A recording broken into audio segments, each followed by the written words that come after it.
Hi, everyone. Welcome back to the Soldiers of Cinema podcast. I am Cullen McFader, joined as always by Clark Coffey. Hey.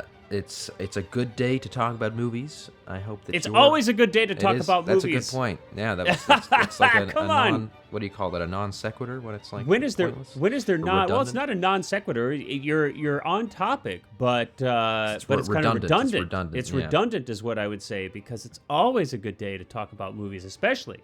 We like to have our little weather forecast right in the first couple minutes here or something. Especially on a day like today out here in Southern California, where it's like I'm sitting in the middle of a cloud. I can't see 5 feet in front of my face. It's been raining for like 24 hours straight, which is quite rare for Southern California, even this time of the year. As we sit through our 11th atmospheric river, which is like something I'd never even heard of or knew what it was before this winter here. Anyway, so it's an especially wonderful day to be indoors, cozy, discussing some of our cherished favorite movies. So Yeah, it's sunny here, but it's cold. So who wants to? yeah, that's right. You're way up there in Canada and Toronto, and Yeah. I know if I asked you what the temperature was, you would tell me in Celsius, and it wouldn't make any sense to me anyway. So I'm not even going to worry about it. Is it above or below freezing? Just tell me that. It is above. It's 5 degrees. So. Okay. I'm like, I don't know how. I'm I don't so know. It's bad. like 40 or something. I literally have no idea. You could tell me anything. You could be like, it's 87. I'd be like, okay, sure. It's 103. But yeah, so speaking of, well, this is completely Movies. unrelated, but unrelated. of Celsius versus Fahrenheit. That's the medical community uses metric, and what part of the medical community are we talking about today? But drugstores with Gus Van Sant's Drugstore Cowboy. You like that segue there, huh? Wow, now that was a segue, buddy. That was a reach. Yeah, Oh my gosh, That's my yeah. specialty. So yeah, that is correct. This is my choice, and Yes, your choice, and I'm if for like scrutinous listeners or careful listeners out there might detect a theme in some of the films that I have selected during these many episodes that we've been around now. But this is an American film directed by Gus Van Sant that was released in 1989. It was written by James Fogle from his, it's based on his book, Drugstore Cowboy. Yeah. Where the screenplay wasn't written by him, but based on the book of an actual real junkie who actually Which wrote this I in prison. believe hadn't been released when the That's correct. movie came out, right? Yeah. That's correct. The book had not been published previous to the release of this film. It was, of course, afterwards, and it's my understanding, I don't know if it's still the case, that it's the only one of Fogle's writings that has been published. And I don't know if that's actually accurate, like up to this point in time right now exactly. But yeah, I mean, there's a lot of common themes here in some movies that I've picked. I'm pretty fond of these kind of like late 80s, early 90s. This film was important to me for a lot of reasons. Personally, we'll get into that. But it's part of this like kind of golden era of films from my childhood, from the late 80s and early 90s. This resurgence of independent cinema. It had a huge impact on me. We've already had a couple other films that kind of fall into this similar category, like we had Coppola's Rumblefish, which also starred Dylan. We've had Barfly, which is With Van Sant. Oh yeah. Oh yeah, Barfly, which I kind of put in this similar category of Similar films. subject matter. And what else did we have? We had My Own Private Idaho. My Own Private Idaho, which was the first one, Gus Van Sant film that we discussed. So this is the second. I'm not sure, but is this the first time that we've discussed a second film from a director? I'm not positive on that. I don't know. I can't think of another one. But yeah, I don't want to say yes and then have be proven completely wrong. Technically, fact checked. Technically, it's not. Technically, it's not, because Herzog. I remember one of our earlier episodes where we switched kind of formats and started talking about films more broadly as opposed to just focusing on Werner Herzog.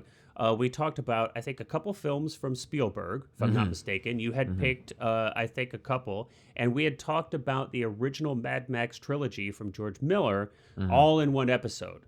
So I think we have talked about multiple films from the same director before, but not exactly like this, where we've had entire separate episodes dedicated to them. You know what's funny? Just a quick aside, 2 seconds.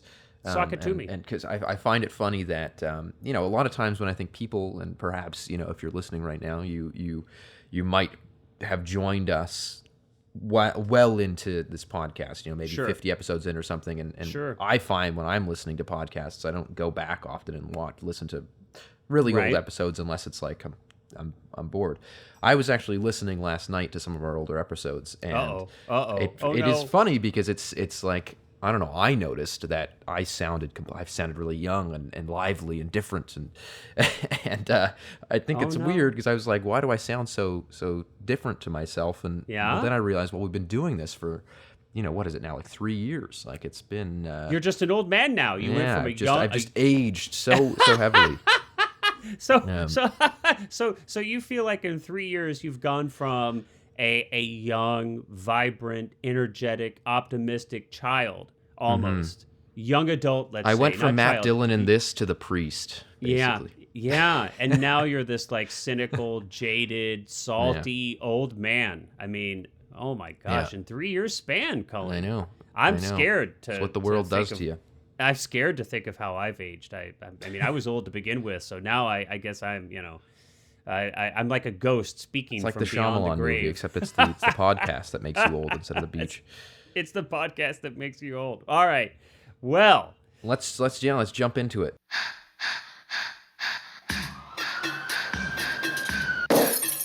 My name is Bob, and this is a picture of me. It was 1971, and me and my friends had just got an apartment in Portland, Oregon. You alone? What'd you think? I brought my rat-faced granny along to hold my hand? That's Rick, my old partner. Every once in a while, we'd get restless. Hey! Hit the local points of interest. What have you guys been doing? Reading Mickey Spillane or something? It just seems like the other day I was saying, it looks like Bobby Hughes has finally slowed down a little bit, and then bang, you knock off another pharmacy. Honey? Oh. That's Diane right there. I like Diane. She took a darn good picture, too. Better than in real life. Right out of the clear blue sky, you say you're gonna clean up your hand. Diane, I can't do it anymore. I'm going straight, man. You ought to try it sometime. It's good for the soul. Thing is, no matter how good a rip-off artist you are, sooner or later, you pay the price. So what we always love to do, and I'm really excited, is to hear. So this is the first time you've ever seen the film. You've not seen it before. So I'll be really interested to kind of compare and contrast. I saw the film for the first time when I was quite young. This film came out when I was probably 12 or 13. I did not see it at the theater, and I didn't rent it. I almost certainly, or at least I don't recall renting it, originally when I first saw it for the first time. So my guess is, although I don't have a specific exact recollection, was that I probably saw this when it was out on cable, probably saw it on HBO or something similar, and, probably had no idea what it was. It came on, and it's not something that your generation would kind of understand or know, like the viewing habits of people back in the day, but you just watched whatever the hell was on. Yeah. And so, but I remember so I probably would have been 13, 14 years old when I first saw it. And I just remember it having I loved the film. I was intrigued by the film, by the world that it created, by the performances and the direction, and became a big fan of Gus Van Sant's work. And so, yeah, I mean, I think very fondly back to this film. It's kind of like we'd kind of touched on. It was part of a series of films that kind of had a similar theme that spoke to me, which was that a lot of films I really loved were about outcasts or outsiders or people kind of living on the edge of society or maybe completely outside it. And I think I felt like that, and I think a lot of us, or probably all of us, as part of the human condition, have felt like that at various points in time, where you kind of feel estranged from the world, so to speak. Yeah. And so I think that aspect of a lot of these films spoke to me. I was always really interested too in kind of getting a peek inside another world that I had no exposure to, and I was always fascinated by that. Films that kind of showed a totally different way of living or different type of personality. Just a different world was like extremely intriguing to me. So it's kind of falls into a theme of films about outsiders and outcasts that I've just always been drawn to. But then I haven't seen the film in a very long time. So I would say probably like watching this film now in preparation for this podcast is the first time I've seen the film in maybe a decade or so. So I won't go into, I'm curious before I go into like what I thought on this current viewing to kind of hear a little bit about your first time experience here, what your thoughts were. Oh, I really liked it. I think I liked it more than, and I liked My Own Private Idaho a lot, and I think I liked it more than even that. Yeah. I don't know, something about just the style in which it's done, and the Robert Yeoman's work on it was beautiful. Like there's a lot of really really good looking stuff in here. It's grimy and textured and very raw. I thought Matt Dillon was great. I think the subject matter, again, kind of like you said, really is sort of relatable in a way. These characters are people that are, you're rooting for them in a weird way. It's like even before Matt Dillon decides to kind of give up on the life and straighten himself out, you're kind of like you're watching him run through that hospital hoping that he gets away with stealing pharmaceutical drugs. I thought that was really interesting. I think that one funny thing is just that it's like the most attractive group of drug users and dealers and addicts in history, probably. So, I think I want to pause on that for a minute because I think it's hysterical. So it's like definitely one of the contrasts that I had, now, right? Watching it now versus watching it as a 13 or 14-year-old. It's like I didn't think about that at all when I was a kid, right? When I was so young, it was like, oh, wow, look how because I'm a kid. I grew up in a totally sanitized suburban environment. I mean, not totally sanitized, but you understand. I mean, this is not a world I know anything about. And I was just they're like stealing drugs, and it's like these clothes, the inserts of the the spoon and the needle, and I think this was before there was I feel like there was Pulp Fiction especially really kind of brought this subject matter and this way of shooting drug users into a mainstream that I don't know was exactly around yet at this year. It's sort of a not perhaps in the contemporary meaning of the word, but sort of a romanticization of the like the but sexiness it felt of grittier. It in a way. But it felt grittier is what I was going to say. Is like back then it felt like it was grittier. And you've got an overdose. You have it felt so much grittier, and especially you've got Burroughs. William S. Burroughs coming in at the end, and he's this haggard old lifetime junkie. Kind of priest speaking his wisdom and truth, and you've got these kind of this like long-term motels with the hot plates and the it's like all this world. It's like wet and rainy, and it's Portland, and it's and I felt it was so much grittier. And I watch it now, and you're right. It's like, oh my gosh, everybody's so beautiful. It's like, I mean, even, it's like Heather Graham is like 18 or something in this film and looks as fresh as anybody could ever possibly look. You've got, Matt Dillon is handsome. Matt Dillon looks and great. young and looking great. That's what I think that, and I loved the movie, but I just thought that was so funny is that like when he goes to rehab, there's like no physical change for him. Like he just kind of puts on like a button-up shirt instead of a leather jacket. 100%. And when Kelly Lynch comes back, of course, she's great in this film. Yeah. And she's beautiful and wonderful in this film. And, she comes back at the end of the film, to kind of reach out to Bob Dylan's character when he's in his kind of long-term hotel on methadone, and he's working his job. He's clean now on maintenance methadone, but other than that, clean. And and she comes back, and it's like, okay, now she's with the James the Grouse character. who what's his name? James' character in this is Rick. Rick. Yeah. Is yeah. you know, and Who's of course Nadine, Rick, who overdosed ex-boyfriend. correct. And Rick is a good-looking guy. Everybody's fresh and young-looking, and she comes back anyway. And it's supposed to kind of be, there's been some hard times. They're still running. They're still robbing. She's still using, and she comes back, and it's like she just looks as fresh as a flower. Just is like stylishly dressed, well manicured and maintained. Skin is perfect. Hair is perfect. And I guess it's funny how when I was younger, it did feel so much more raw. When you look at it now, it's like, wow, all these characters they look perfect skin, perfect hair, Well, I people. find it interesting too. And I'll get back to my kind of like my experience watching in a second, but that Tom Waits was Van Sant's first choice to play the Bob character, Matt Dillon's character. That would have been different. And I think that what's interesting to me about that is because Matt Dillon looks young and feels young in this movie, but yes. but I think it's kind of clear in the writing though that he is supposed to be older, and sort of like when he's talking about after Nadine Heather Graham overdoses and they're in the kitchen, Kelly Lynch and Matt Dillon are in the kitchen having this conversation about like, all these kids don't know how to rob, they don't know like the lifestyle of running and stuff.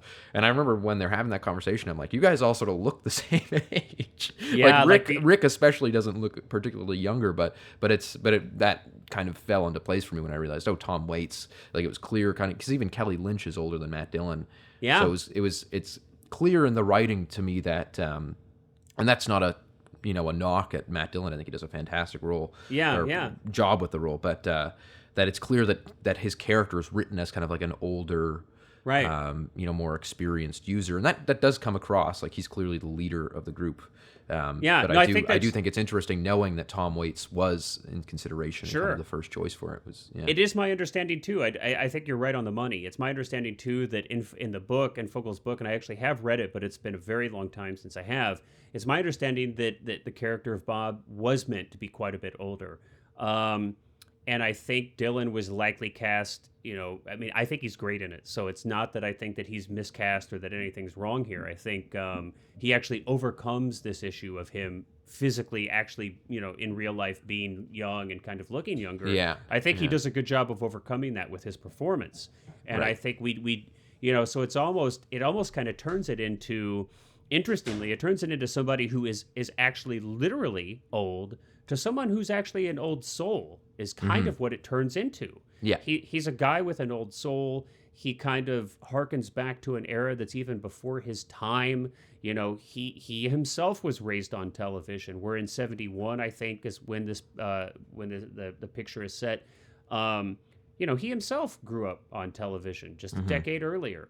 And I think it's almost like he's kind of removed from his own generation, which actually I feel like works great. That it does, yeah. It kind of, that's another thing that I would say kind of reminded me of Barfly in a way, which is that Mickey Rourke in that doesn't feel old, but feels like an old soul. Like feels kind of like in that way that it's like, you look at the person and you see how they talk and interact, and it's like, they've lived 1,000 lives, Yeah, but they're only like 30 years old. Yeah. And so I thought that was really, really fascinating. Yeah. And very well done. Matt Dillon it's interesting. Great. You mentioned, it's interesting you mentioned, and I want you to keep going, but I like to kind of touch on these things as you mention them, is that I feel like Kelly, and I'm not aware of what their actual ages are. I didn't go and look these things up, what their actual ages are when they shot the film. But from a performance, from a stage, from a presence perspective, Kelly does feel like the eldest character in this film. Not in that she looks old or something,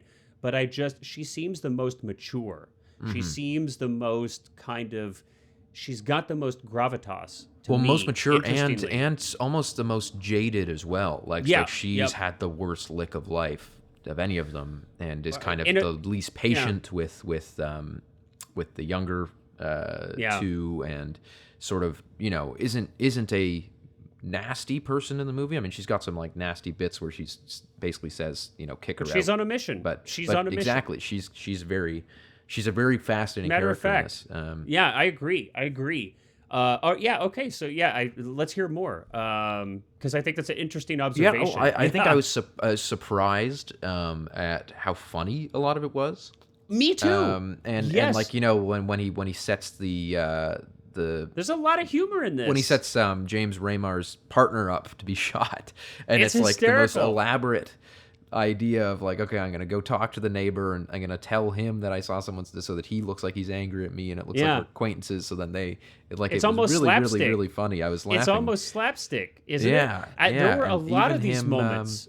Yeah, even like the bit with the when they see that the convenience store the window's left open and they climb into. I don't know why there was a lot of like very physical comedy of that was just kind of this feeling of like being on the drugs or this desperation that gets so ridiculous. And I think that was a really good choice on Van Sant's part, which is that he seems to like heighten these ridiculous elements and when the first time Matt Dillon shoots up in the movie and there's like needles floating through the air and cows and the house, and it's like that's probably not at all what it looks or feels like to do opiates and to inject them and things like that, but it's not supposed to me. It's a heightened artistic interpretation of, it sets of a just mood chaos and things like that. And a tone. Yeah. I mean, it's like a dream state. It's kind of like this dream state, this like,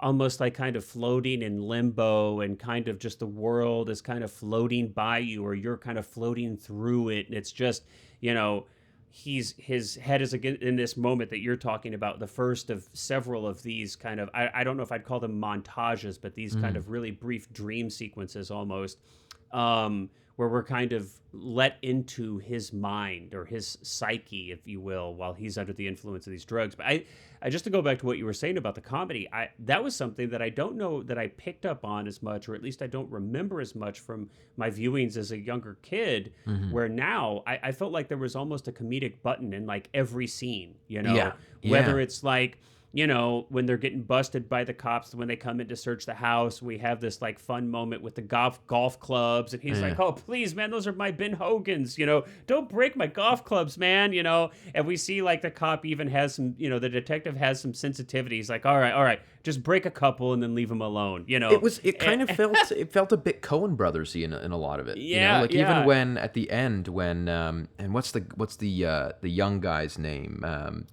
David, I think the younger kind of drug dealer that so the like blonde-haired guy across the street that shoots him at the end, right? So Max Perlich is the actor who played him, and I want to talk about him too when you finish your thought. But well that moment when he comes in and the finale of the film, in the finale of the film, them beating him up, and Matt Dillon's like, David? Like, the guy's not even good at disguising himself at all. Well, and he looks ridiculous even. Yeah, he's wearing this like funny little mask. Yeah. In this he basically almost looks like a clown. Basically kind of they've kind of, Gus Van Sant has kind of designed this mask to almost look like a clown with the red nose. He basically looks kind of, and you can clownish. see like he's got kind of like buck teeth almost, and they kind of you can see them through the and just the way that Perlich is playing this character, which I think is hysterical. And it was a performance. It stood out to me when I was a kid, and it stands out to me again. He's a pivotal player, but he doesn't spend the character is probably only got 5 or 6 minutes screen time. Yeah, he's extremely important to the plot, but he doesn't have a lot of screen time. But I found his performance to just be hysterical. I thought it was absolutely just fun. His energy, it's kind of off the wall. And I just thought he was a hoot. But so I was really impressed with Max Perlich's performance. But there's just so many moments of comedy in this that I don't know that I got when I was younger. I mean, when they're removing Nadine's dead body from the attic where they had to store it for a few days, and it just, it's like Nadine, or Diane is downstairs, and she's supposed to be there to catch or to help, Bob lower the body down the attic stairs, and she's just like, she's not there, and he drops the body, and it's just like, he's looking down at her, and she's looking up at him like, what? Yeah, you know, it on a whole, it's definitely a lighter tone than My Own Private Idaho.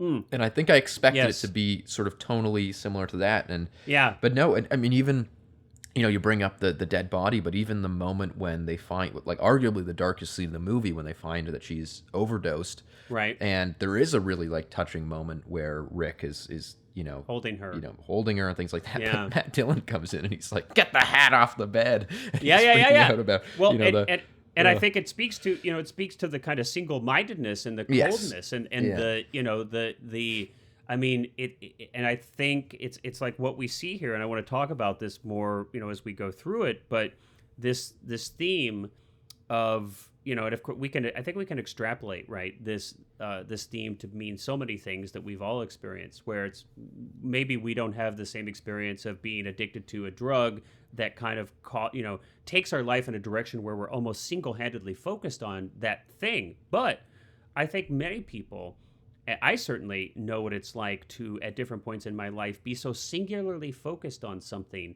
that you kind of lose track of a lot of other things. I mean, you could even take this in a smaller example of, let's say, I mean, how many times have you been on set, or you've worked with somebody, or maybe you yourself have been directing something, and you're so single-handedly focused on the accomplishment of your day, or the completion of the film, or whatever it is you're working on, that you're like, you're not listening to people. You're not taking anybody else into account. You're not listening to their emotions or their feelings or their needs or whatever. And it's just like, I have this thing that I am doing, and I'm getting it done at any, you know, by any means necessary. You know what I mean? It's like, this and I think probably many filmmakers who are listening, or many artists who are listening, I think we've all kind of been in places where our obsession with our art, our craft, can kind of cause us to be single-minded. But all people from any walks of life can experience this. But we really see that there, where he's like, hey, you should be mad. Not, you know, you shouldn't be sad. She took your cut, man. Like, you should be. She deserved it. She deserved it. You know, your woman took your cut. And of course, you know, we have Rick act out in. He doesn't go so far as to actually hit Bob, but he punches the door. But he punches right? the door, and he's not even trying to hit Bob. So we see like the command or the respect that Bob has over his crew, even at his coldest, when he's treating them the most ruthlessly. You know, they won't act out against him, at least directly. You're right. We do see that one of the more tender moments of the film, then when Rick is holding Nadine's dead hand and comments on her feeling cold. And I gotta say, I kind of, you know, I also liked the heightened kind of idea of like the high concept of the whole movie, which is just these people are so desperate for drugs that they rob drugstores. And they just from one to another to another to another.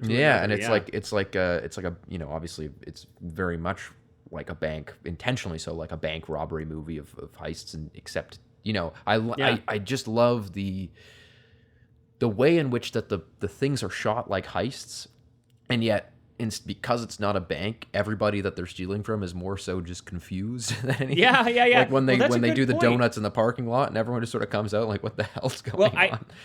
These are great scenes. So absolutely. I mean, another thing that I think stood out to me again, more so now, was that I think it was the tone. I don't know, I almost feel like it was the tone that impacted me more when I was younger. And it wasn't so much, you know, any independent, like, one thing. Like, I think I kind of missed a little bit of the comedy, and I think I kind of missed some of these heist elements that you talk about, which are actually, they're humorous again, but they're also really interestingly shot and well staged. I want to talk about that. But yeah, those things kind of came into greater relief for me now, those details. Also, I guess some of this could be memory. I mean, we are talking about something that I saw, you know, almost 35 years ago. So maybe that's the issue, is just that it's only the imprint of the emotion that remains in your memory of that first viewing, sadly. But I agree with you. I thought it was hysterical from the very first time we see them work, in the very beginning of the film, where Nadine acts out, fakes a seizure, and Bob is running to the back of the store to go through the medications. And of course, like, nothing is really locked down too much. It's just, he's just pulling up, wooden drawers open with all these bottles of pills. I don't think that's how it works anymore. No, I don't think you could do this. I don't probably think all locked up and yeah. It's the world has changed from this, and I don't think a person could do the kind of things that they get away with there. Well, I think what's interesting about it is that I don't know anything about this, but my guess is from also the reaction of the other characters in the film when he's in rehab, is that this wasn't a very common thing to do. Period. Right. Like that it wasn't like there was gangs roving the streets and robbing drugstores for drugs. That this is quite intentionally a extreme degree of addiction that's played up for the movie. And I'm sure 100% that there have been people who have robbed drugstores for Well, I think James Fogle. Like The man who wrote it actually was in prison for this, and for doing it, and was released and then recaptured multiple times until his death for this exact crime, for this exact crime. So I think that's what's interesting, though, is that it's like, it's kind of a look at, when we talk about as a writer, you should always be raising the stakes. Of course, this is like the highest stake there can be in terms of drug use, where you're not buying from a dealer, you're not, that's pretty much where most drug movies go, is that, addiction is quite not normalized in a sense of like, it's treated as normal, but they very rarely do they decide to go kind of, again, high concept with it almost in a way, which I loved about this, that there's this like you said, kind of this slapstick comedy almost to a lot of it. And it's not, it's light in a lot of ways. I mean, and especially if we compare this to a lot of more current films, I think, or other films that have been released that have to do with drugs and addiction. What we don't see is this melodramatic, we don't see this trying to play up, oh my gosh, it's drugs and this is so horrible. It's not like, this isn't Requiem for a Dream. This isn't, we don't see these characters really suffering because of their drug use. We don't see them in pain or agony or withdrawal, really. We don't see, any of the, we don't see illness. We don't see homelessness. We don't see, we don't see them living in the alleyway, right? Like filthy. I mean, again, like you said, they're pretty, they're beautiful, their skin is perfect, they're well fed, they have homes. So I almost feel like, tell me what you think about this, that it's the movie's not really so much about drugs or what addiction is or any of those things. I think it's almost kind of more that when I watched it this time, that Bob is just almost more addicted actually to the thrill of the score. Yes. Yeah. Like any other kind of heist movie might be, right? It's almost like in Heat, when Tom Sizemore, rest in peace, when his character is like, man, it's about the juice. Yeah. Of course I'm in. Yeah, and even like De Niro is kind of like, I'm never going to stop. That's kill me when that's how I'm going to stop.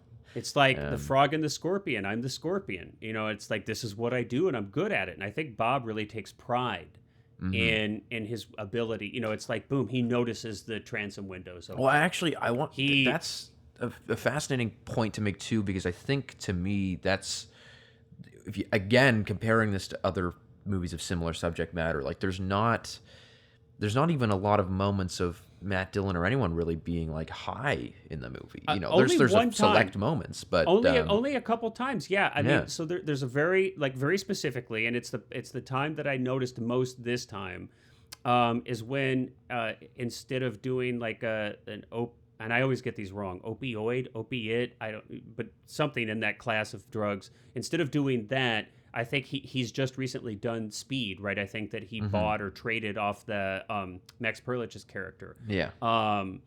And you see him like David is his character's name. You see, and he's kind of alone in the living room with Diane, and she's like wanting to kind of fool around and make love. and he is like, he's on speed. He's like grinding his jaw. He's like bouncing his legs. He's got like, he's kind of covered in sweat, and he's just, super focused on, oh my gosh, this like one score we could do. There's this one score. Let's do it. Let's do it. Let's go. It's really the only time that I feel like we really see like a intense physicalization yes. Of drug use is just that one time. We do have these moments like you had mentioned where he shoots up in the car and we kind of have this, little fantasy dreamlike limbo montage. But it's not really like in his physical presentation or performance.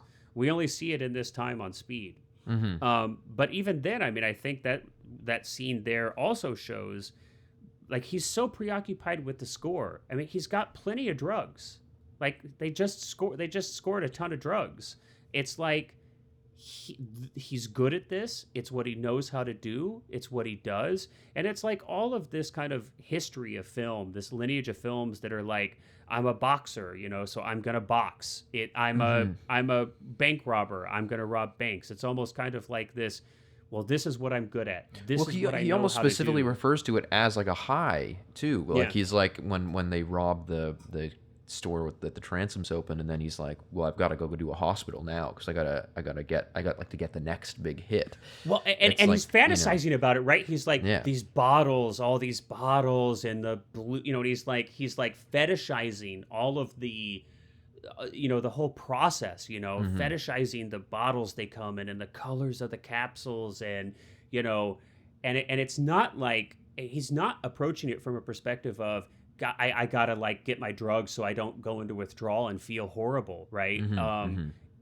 It's not like I gotta get these drugs to feel this great high. Yeah, he doesn't feel desperate. It's literally like I gotta do this because he's like fetishized the process of robbing pharmacies and like getting away with it. It's and I think even the cat and mouse game with the detectives, he loves that. So kind of going back to Heat, right? It's almost that's kind of part of it. It's like everybody's got a role to play, right? The cop and the criminal aren't really much different. They just happen to be on different sides of a law, but they're really kind of the same personality-wise, right?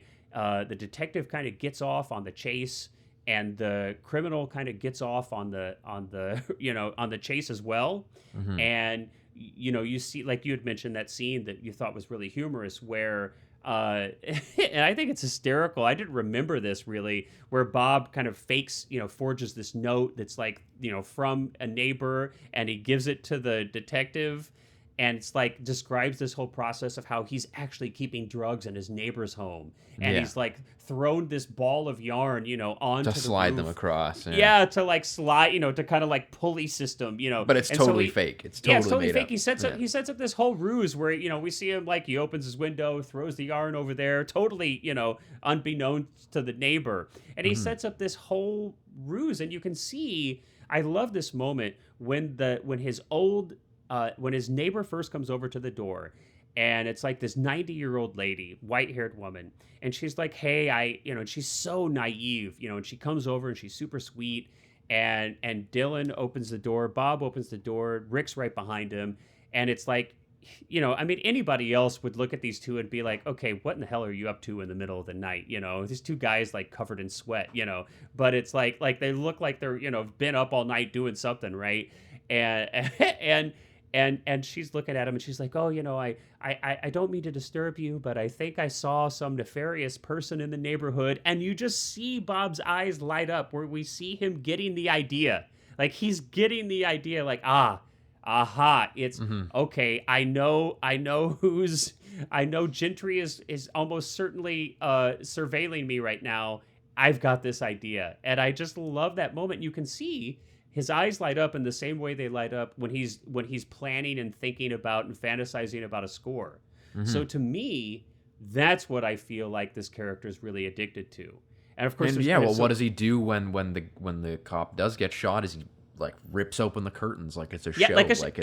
It's a performance. And so that's such a great point. I love that. I love this moment where we literally have Bob is like the director of this scene that we're about to see. He's like set the stage. He's going to open the curtain. He's got an audience. He's got an audience, and literally the audience is like, hey, I need to get my smokes. Yeah, hey, I need to beer. get my beer. And he's like, guys, you're going to miss it. You're going to miss it. And it's just like, I feel like that's me when I'm like screening a film for my friends, and they're like, I'm like, you can't leave right now. Like, this is the best part. Yeah.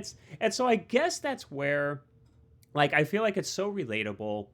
And this, I feel like, is really a beautiful kind of micro moment that encapsulates this symbology where, you know, I almost can see, like, Bob is Gus Van Sant. And, you know, Van Sant, like so many filmmakers, like, I mean, look, I'm obsessed with cinema, dude. I mean, I spend more time doing something related to cinema than practically anything else, you know, in my life. And it's been maybe like one of the only couple things that my interest in has never waned. I have never stopped loving cinema. I have never stopped wanting to be a part of cinema. At some points in my life, like when I was really actively pursuing a career as an actor in Los Angeles, I was extremely single-minded to the detriment of like all other kind of aspects of my life. And I almost can sense that, you know, it's like that Gus Van Sant might be speaking a little bit through Bob, you know, here. That it's that thrill of whether it's writing or whether it's directing on set or whether it's editing or whatever, you know, whatever kind of aspect really turns your crank about filmmaking, you know, that I could just totally see that Bob is Gus Van Sant right there in that moment. Yes. Yeah. 100%.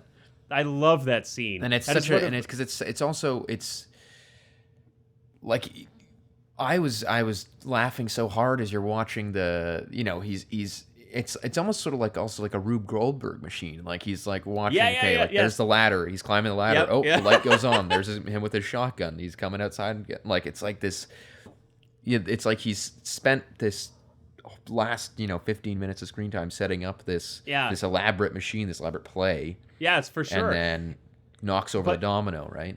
And that domino obviously could have ended, like, you know, if this were another film, I could imagine that would have been like, you know, the cop is shot and killed, and now he's got a murder on his hands, and you know, it's this really, see how horrible drugs are. Do you see what this can lead you to? Like, this is so horrible. But what happens is that he does get shot, but we know immediately he's okay. Mm-hmm. And the worst thing that's happened is he's just been booted down to a lower level. He's embarrassed. Yeah, he's embarrassed. And Gentry's not really upset. And it's all treated kind of fairly lightly, right? As so much is. And I find that's, you know, what I think one of the things that I really do love about Gus Van Sant's work, and I've actually not seen all of his films. There are quite a few more I need to see. But of those I have, often I see, you know, I really appreciate that he doesn't judge or criticize his characters, which is really important for me. It's generally a big turnoff for me when I feel a lot of like, here's what you should think about something, and I'm gonna like keep telling you this is what you should think about it. Not a big fan of that in films. When films kind of get didactic or, you know, or worse. And so I really love that he allows his characters to exist, and he doesn't judge them. He doesn't criticize them. That's up to you to do, whether you want to, you know, if you want to or not. And so what that translates to me is that there's a lot of empathy and compassion for all types of people in his work. And I really appreciate that. That comes across strongly to me. That's something that I noticed and impacted me when I was young too. And we talked about that some for my own Private Idaho, how I really noticed that. And I think it impacted my own personal horizons of empathy and expanded them. Yes. But it's also, I mean, he's got such a sense of humor. We've talked about that. So not only is he not judgmental, not only is he not critical, but he sees the humor in even the most fringe kind of ways that a person could live. Because this film could be, there's so many dark things this film could have gone into about what this lifestyle actually could be like in real life. But in this particular slice, in this film, he really treats it lightly with humor. Now, it's not that there's no gravitas. There clearly is, and when we get to the end of the film, I think we see that. And William, it's dark humor too. It's not, and it's dark, yeah. Very dark, and we've got a little dramatic irony that we'll get to that he ends it on, which is different than the book, where the character actually dies in the book. But here we're kind of left to decide for ourselves what happens. But yeah, I think to make just another quick point about that too is that, like, doesn't even have to be quick. I'm loving this. Well, yeah, I think that it's just really fascinating to me that talking about, again, heightening situations, raising the stakes, and it's like, okay, we've got a house, we're renting like a motel room. Oh yeah. Long term. Yep. And we've got it full of drugs. Now we have someone who's overdosed and died. We've got to hide them in the same place that we're hiding at, the attic. Yeah. Yep. And that's where we're hiding the drugs. And then what happens but a sheriff's convention is in town. And so it's like, not only is it just like that there's a sheriff that's like, hey, I smell something funny, what's going on in here? It's literally every room at this motel is now being taken over by a sheriff, and they are kicked out. But what do they have to do but transport the body while all these sheriffs are pulling up, and it's just filled with, like, the parking lot is all these different, cop cruisers and things like that. And it's a great, it's tense as an audience member, but it's tense in sort of a, I almost want to say way. It's like a comedy. Yeah, it's like a comedy of errors. After Hours. Yeah. Like the Scorsese After Hours, where you just feel like, despite the fact that the world is kind of throwing all this shit at our main character, he is kind of loving the excitement of it all. And I know that sort of scares him into it, but then what we realize later, and what is hinted at, is that he's not even scared out of this lifestyle because he thinks he's going to die, or thinks, he talks about the fact that he's afraid of going to prison. But it's more so the fear of prison isn't necessarily the fear of prison. It's the fear of not being able to continue doing what he loves doing. And he talks about, okay, like, I made a deal with a higher power. If I can get out and I can bury this body, and I can, I'm going to go and I'm going to get myself clean. Well, and then that's of course the dramatic irony at the end of the film. So I think, before we get to that, before we get to the end of the film, because I think you've touched on something that's important to the film. It's a huge theme, and we haven't talked about it yet, which is this superstition that this superstitious kind of beliefs that they have, and are motivated by, and especially by Bob. We really get a sense that, Bob is probably the instigator, right, of all these superstitious beliefs. Now, Diane's been with him for so long that she has, like, accepted this, I think, and fully, believes in Bob's strict codes to avoid bad luck and to take advantage of good luck. Rick and Nadine really are kind of like, Nadine obviously goes so far to spite Bob's, actively go against Bob's superstitious beliefs, and we aren't quite sure if she overdoses on purpose or accident. We don't know if she kills herself kind of to spite them, or does she overdose because she's naive and she doesn't really know what she's doing. Because they do set up that idea that a little bit of this can kill you, the drug that she takes.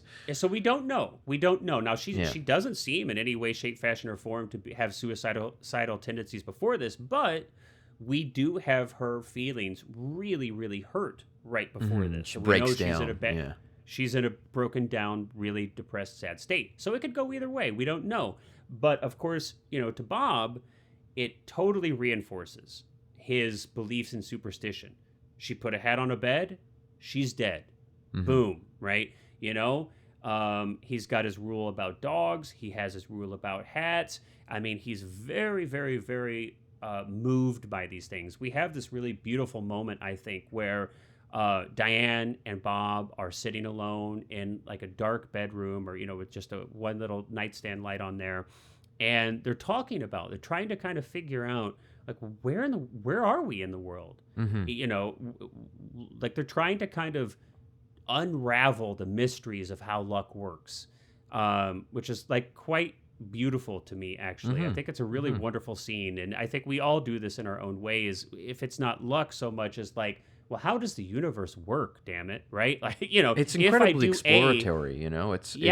It's very clearly using the life of, drugs and things like that as a stand-in for larger questions, which I found very fascinating. Like, it's not, and I think that's part of what really elevated the movie for me, was that, like, you go into a movie and you expect it to be, again, like you said, Requiem for a Dream, where it's just this depressing, gross out, this is how awful drug use is, which it is. Don't get me wrong, I'm not disagreeing with the thesis of any movie that says, hardcore drug addiction is bad. I think that's a pretty easy line to land on, but it's reductive to do that. But I think it's exactly, it's like we know that, what's the point in making a movie where you're just gonna point out you've removed the humanity about it. Well, like, the humanity and the agency of the characters in a lot of ways, too. Exactly. And that's where it's like, instead of making a movie about drugs and drug use, you make a movie about humans who happen to also take drugs. That's a big difference. That's a huge difference to me. And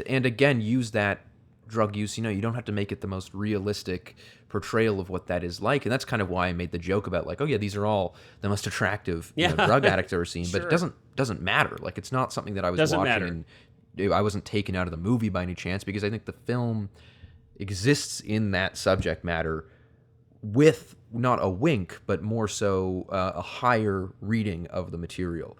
It's taking the idea, like you said, where it's like, where do we fit in the universe? What's with these superstitions? It's not even, again, the addiction for Bob isn't even necessarily the drugs, it's the chase. And it's fitting in and being an outsider and all these really interesting elements that, especially as, someone in my early 20s, I can definitely relate to this feeling of, like, what the hell am I doing with my life? Like, where's it doesn't everything change. going? Don't worry. You're going to have but I think that really is so pivotal. I think it's a really wonderful thing that they explore in this film, and there are certainly some questions I think we're all, or almost all of us, or most of us, I'm assuming, this is like such a foundational part of the human condition, that we're all struggling or wondering or trying to find our purpose in life. Right? What are we making of our life? Why are we here? Right? What are we doing? I think purpose is that's the question. What is your purpose to me? And I think that's what Bob is like, what these characters are dealing with. And I think, like we've talked already so much about, that he's found something he's good at and he wants to do it, But he also, there's this really beautiful little short monologue there where he talks about how, one of the reasons that these people are taking drugs is because, and one of the things that drugs does for these people is that how you're going to feel all the time. Just look at the label, and so it's like trying to find or make some order in this chaos that is existence, in this confusion, and this like existential, like wacky, like whirlpool of a soupy mess that we all live in, and that we struggle with. That hey, like you might look at me on the outside and say, you're a horrible, drug user, addict, whatever. But it's like, I found order, man. I found a way to have order. I found a way to know what's going to happen from one moment to another. And for Bob, I found my purpose. I'm really good at this. I might be the best at this. And I found my family. And, so I guess that's what I really appreciate about Van Sant's approach to this subject matter, and approach to this film. That you don't see in a lot of other films. That's what stood out to me. That's what stands out to me. Well, do you remember when it came out, if it was controversial? I really don't. I don't. I so wish that I had a better I'd be curious, just because again, it's not like an indictment of the lifestyle. I think it was praised. So. I mean, so in general, now I don't remember what the response was in real time back when I was 12 years old. But I know that it was a well-received film. It was, a very small box office response, but it was made its money back. It was theatrically released. I think it found a pretty good following on, cable and home rentals after the fact. And, it was pretty critically acclaimed, and it allowed Gus Van Sant to go on to have the career he's had. So I think I think the value of the film was recognized in its time for sure.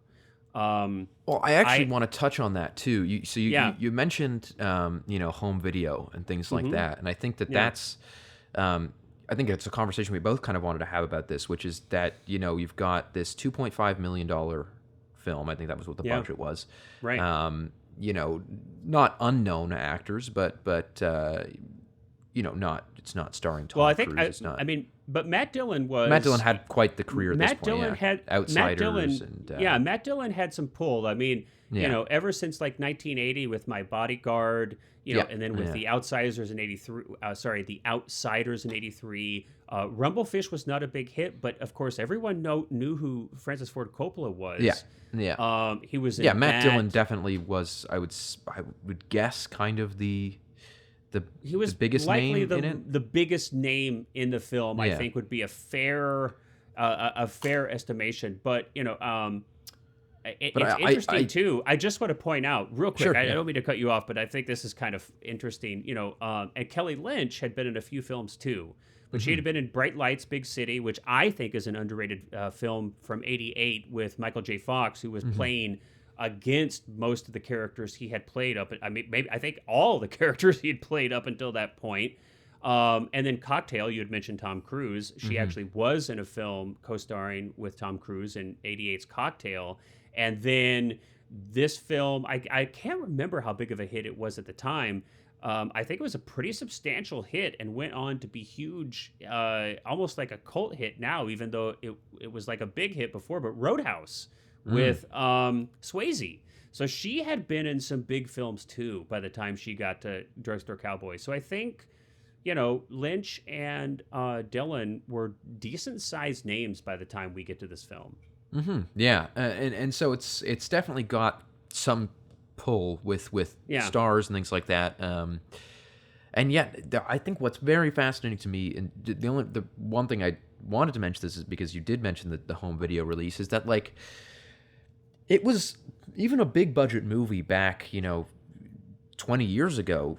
Was difficult to lose money on, even if it didn't do great in its theatrical release. Well, now you've got home video, you've got rentals, you've got like all this stuff. Whereas I think in the world of streaming, I think one of the reasons that we've lost this kind of low budget, mid budget drama, not that this is quite low budget, but anywhere from like $1 to $30 million movies are just so rare these days. Is because there is no chance. Like studios don't want to take chance on doing something that's like really low investment in quotation marks, air quotes, because there is no aftermarket for it. It's just going to go onto streaming. It's going to be licensed and it'll be lost. It's so hard to make It's so hard to make money back on streaming. It's tough. I think it's really fascinating how like home video, how huge of a market that was, and now I still. I know you definitely do, and I definitely still do as much physical media as I can. But a lot of things just aren't released on physical media. A lot of things are just out of print or just are never going to get the chance to. And so I think it's kind of fascinating how, like, would a movie like this see any theaters these days? Probably not. It would probably be like an Apple TV movie that would come out and get maybe a week of buzz or something, and it could be the exact I don't even same think it would be that. Sadly, I don't even think it would be that. I think, and I'm not an expert, on these things. I'm not like an executive somewhere. I don't have inside information. So it's kind of like armchair quarterbacking here, But yes, I mean, what you like, kind of the crux of what you say is definitely true. That especially. We have VHS first. It's a huge popular medium. You've got, originally you have a lot of rentals, but then I think you did start to have a lot of purchases once the pre-recorded cassettes actually came down quite a bit in price later in VHS's life. But in the beginning, it was mostly, it was that rental revenue. But then you have DVD. And DVD, I think, really exploded the physical media sales, like actual selling physical media to people. I think that's when that really took off. And you could have a film not have to make back its money at the theater at all. And a matter of fact, a lot of studios would be like full on. We have no expectations that this film is going to make its money at the we'll do like a slow release of maybe 100 theaters at a time, but we know that we're going to get DVD, physical media sales. And I mean, you sell it to networks, you sell it to cable, and then you sell it to networks, and you've got rentals, and then you've got physical media sales. And so I think there was more leeway there, but I think, now we live in an era now, and I think we're in a period of big transition again. I think there's some consolidation. I think there's the streaming platforms have thrown so much money at production for quite a while now. I think the economics are going to have to shift. Yes. I'm not sure how that's going to shake out. I don't know if it's going to be consolidation. I don't know if that's going to be in just less money in production. But we're kind of in a sea of production right now. Yeah. And I can't remember who described it as this, but it was some big name actor, like really, A-list, made a video. I can't remember for the life of me who it was, talking about how and who was it? I'm not even going to try and think of who it was. Tell the story and you'll maybe remember it. Yeah. So they were talking about how, this is an actor that's been in big movies since the 80s, I think. Okay. And they're talking about how the first time, since 2010, suddenly the industry is run by marketing and finance people. And it's not that the film industry has not always been a business. Of course, we say this a lot, that it's of course always been about, it's a business, it's making money, and that's the goal, and that's since day one. Unfortunate, but it's that's what it is.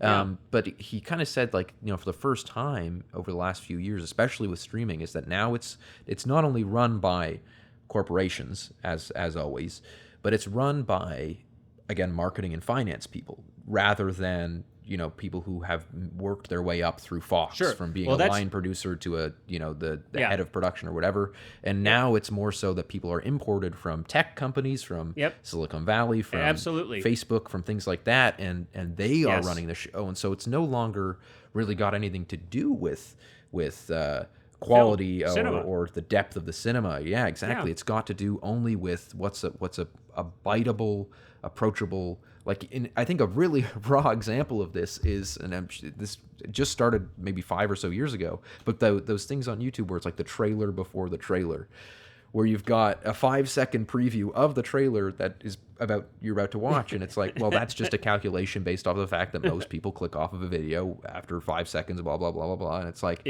but God, it does it. It's such a minor thing, but it bothers the hell out of me because I'm like, why do I need a trailer for the trailer I'm about to watch? And it's very much things like that where it's like a calculated, focus tested kind of thing. So it's interesting. I mean, and again, I think what you're saying is fundamentally true.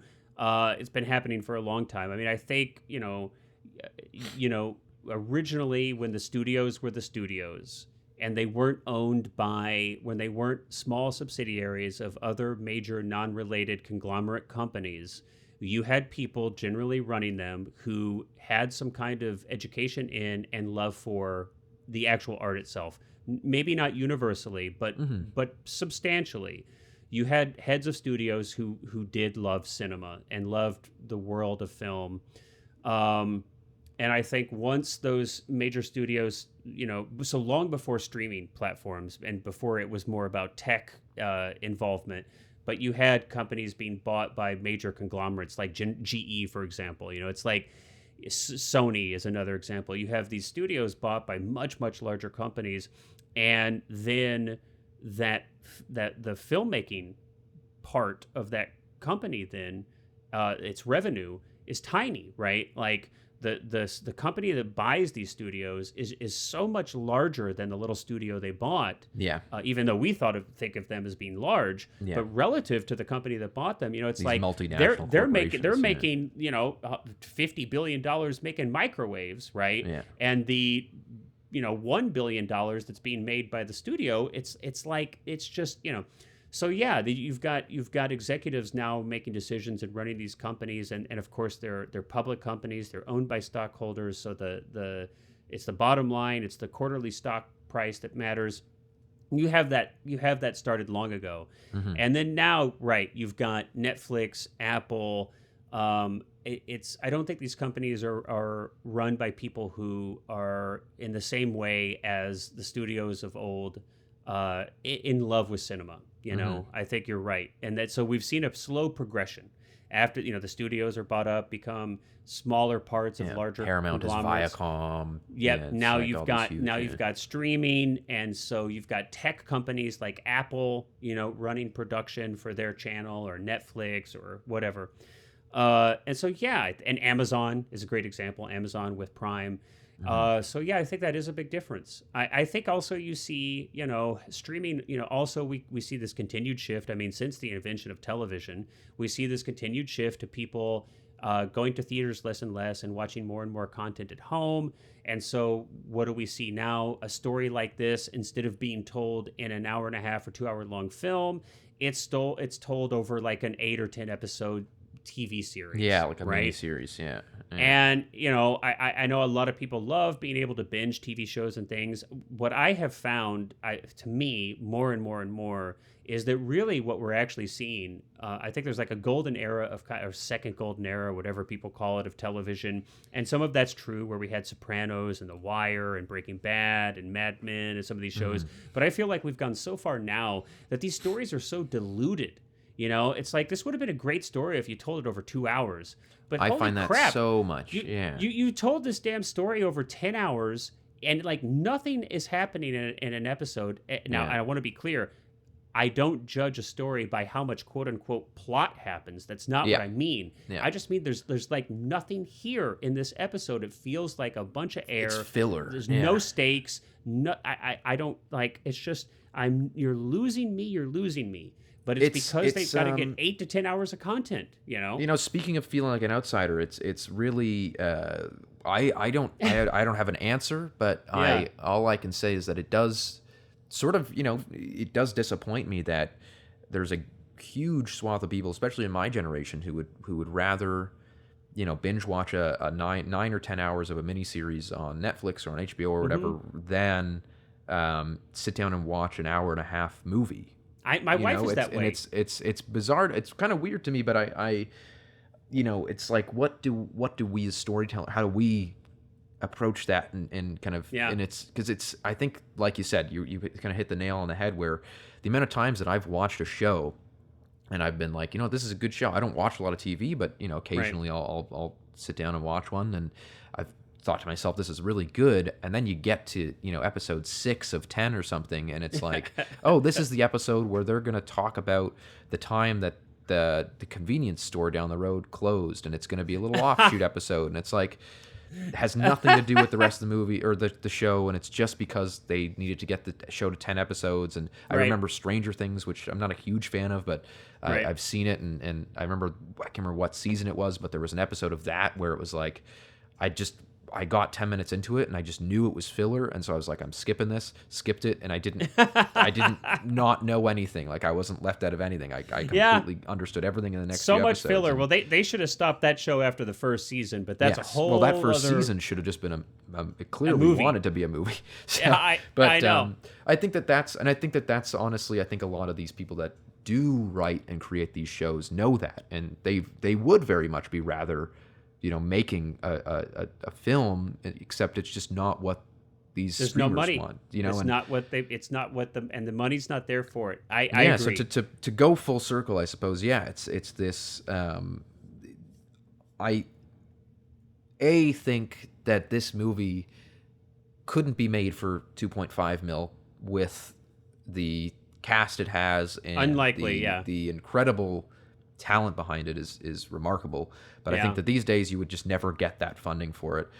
And B, like you said, you wouldn't be able to theatrically release it. We'd see Drugstore, like HBO's Drugstore Cowboy, 10-part miniseries, and it would be... No, you wait. With all of the remakes that are happening, I would not even bat an eye if I saw a promo somewhere that was coming to Netflix, Drugstore Cowboy, the whole episode would be about them trying to get the body out of the motel, a whole episode, the entire episode. Which, and I think just to really, I think, drive the point home, the fact that you could do that, I could see that in my head right now, that a whole episode, and it would probably be acclaimed. It's like, oh my God, this whole episode is just about them trying to get this body out. It's so great and tense. And yet that it's what amounts to about 5 or 10 minutes of screen time in the movie is so tense, but so exciting and fun and really like, it's efficient. I think that's the thing, is that it drives its point home. It gets everything done, and it doesn't feel like it's rushing through anything. It's just not at all efficiently told. It's not overstaying its welcome, and I think that's really important to all storytelling. Yeah, I agree. Well, a couple things that I want to talk about before we close on the subject of Drugstore Cowboy, to bring it back specifically to the film. I mean, we mentioned kind of in passing, but William S. Burroughs being in this film, I think is such a wonderful extra little treat. Yeah. And I actually think, of course, he's not an actor per se, but I think his performance in this film is really wonderful. Of course, he's from St. Louis, Missouri, so props there. And of course, he was like a beat poet and a writer, and a junkie himself, and was not shy about telling people that. Literally wrote novels about it. And I think his performance is really lends like almost this otherworldly kind of gravitas and quality to it, to me. I think is so helpful in bringing around and kind of closing this third act. It's such a beautiful. You'd mentioned real briefly right before we started recording, his Nostradamus-like almost, monologue about drugs and drug users being used in the future for the like international law enforcement agencies to create this giant, apparatus, multi-billion-dollar apparatus of and infrastructure. Just as an excuse to kind of just go into every aspect of a person's life. Of course, that has happened. It had already been happening when this movie was set. Of course, Nixon in the United States really like led the kind of modern charge on a quote unquote war on drugs that we have now. Reagan, of course, doubled down on Reagan. that. And it's not really let up, I don't think, too much, except a little bit with the legalization of marijuana in some states, and some decriminalization in some pockets of our, of the country here. Oregon being one of them. Of course, this was shot in location mostly in Oregon and around Portland, which I think is actually quite beautiful. But yeah, I just think the beautiful, when we're kind of wrapping up the film. And you have William S. Burroughs after he's befriended Bob.